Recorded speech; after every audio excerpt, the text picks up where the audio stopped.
Anybody can do the they want to do when they feel like doing it.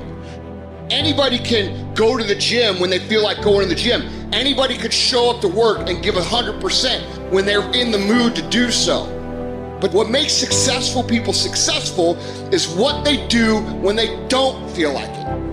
I see people writing on my page, oh, Andy, I'm motivated. Oh, I listen to your videos and I get hyped.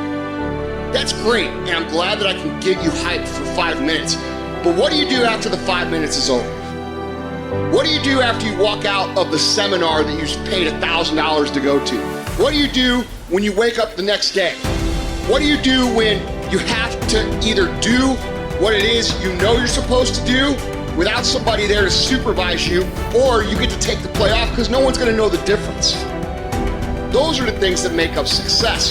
That's discipline. The practicing, the developing the discipline that when applied consistently can get you to the next level. If you look at the true warriors of humanity, you look at the true empire builders, you look at the true titans who are constructing a better world, they're less about pleasure seeking because they understand that if you want to have a great life, a soaring life, look at what most people do and do the opposite. Growth comes through discomfort. You look at a great athlete, it's the way they show up in the championship game is simply how they showed up in the lonely light of the early hours at practice. To have the results only 5% of the population have, you've got to be willing to do the things that only 5% of the population are willing to do. Stop going about the day as a servant. Become the master. Run your day and stop having it run you. Believe in yourself. You got one of 100 that has a belief instead of just jaw jet talk of intent. Huge differential there. Differential is somebody just believing life, and the other one taking the most of the opportunity time of life. Remembrance, otherwise forgotten.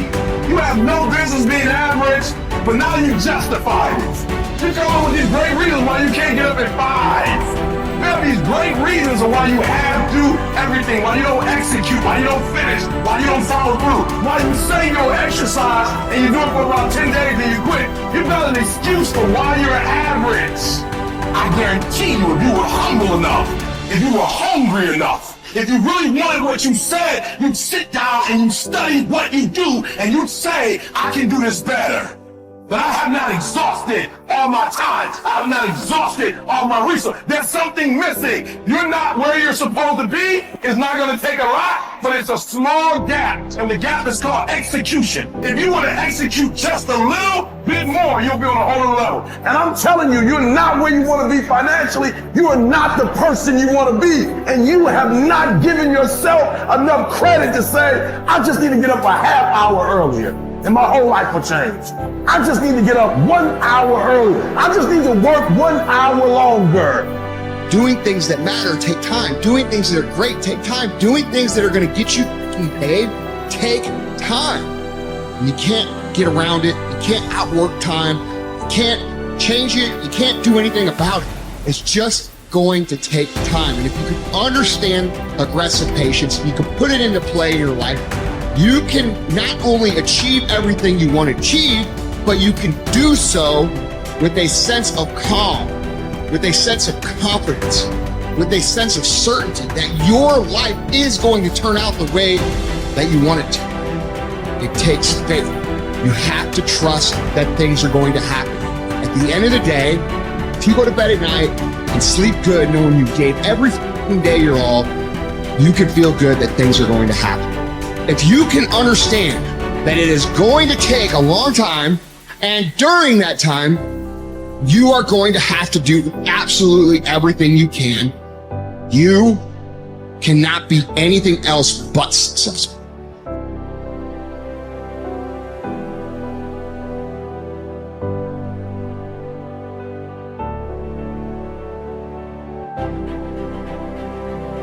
You need structure, you need predictability, and you need more of it than you think, just to keep you sane. Now, if you're lucky, and maybe a bit odd, you can deviate 5% from the norm, or 10% from the norm, or something like that, carefully and cautiously, as long as the rest of you is all well ordered in a normative manner.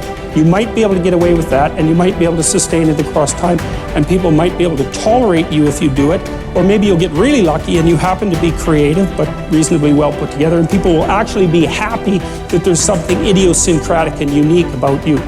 But even under those circumstances, mostly what you want is to have a routine that's disciplined, that's predictable, and bloody well stick to it. You're going to be way healthier and happier and saner if you do that. And then the other thing that you need, because this is one of the things the psychoanalysts got wrong, I think, is that they overestimated the degree to which sanity was a consequence of being properly structured internally, you know?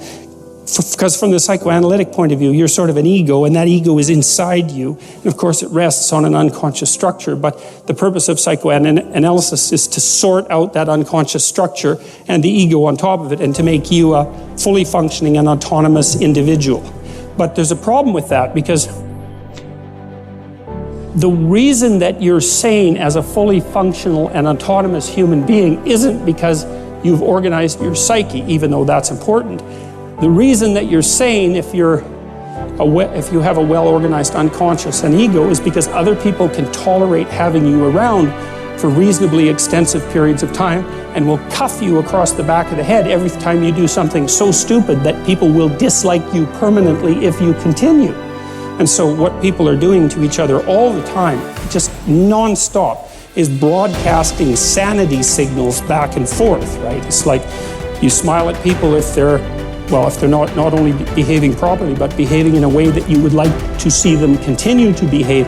You frown at them if they're not, you ignore them if they're not, you shun them, you roll your eyes at them, you manifest a disgust face, you don't listen to them, you interrupt them, you won't cooperate with them, you won't compete with them. It's like you're blasting signals at other people about how to regulate their behavior so frequently, it just makes up all of your social interaction. That's why we face each other, and we have emotional displays on our face, and we're looking at each other's eyes, and we know as much as we can about what's going on with each other, given that we don't have immediate access to the contents of their consciousness. And so partly what you're doing with your routine is establishing yourself as a credible, reliable, trustworthy, potentially interesting human being who isn't going to do anything too erratic at any moment. And everyone else is around there tapping you into shape, making sure that that's exactly what you are. And that's how you stay sane. And so what happens to people too, if they don't have a routine and they get isolated, is they start to drift. And they drift badly because the world is too complicated for you to keep it organized all by yourself. You just cannot do it. So we outsource the problem of sanity. And it's very intelligent that we outsource the problem of sanity, because sanity is an impossibly complex problem. And so the way that we manage the incredibly complex problem is we have a very large number of brains working simultaneously on the problem all the time. It's like a stock market for sanity. And it's partly, and I use that definition with purpose, because the stock market does the same kind of impossible thing, right? Because it tries to price things, which is impossible. How many things are there? Like 1 billion. How in the world do you decide what the price is? You can't decide what the price is. That's why you have a stock market. In a free market, I mean for consumer goods, is everyone's voting on what the price of everything is all the time. And that's the way we figured out, because it's technically impossible. Understand. Your mind is weaker than your emotions, but you become aware of this weakness only in moments of adversity. Precisely the time when you need strength. What best equips you to cope with the heat of battle is neither more knowledge nor more intellect. What makes your mind stronger and more able to control your emotions is internal discipline and toughness. No one can teach you this skill. You cannot learn it by reading about it. Like any discipline, it can come only through practice, experience, even a little suffering.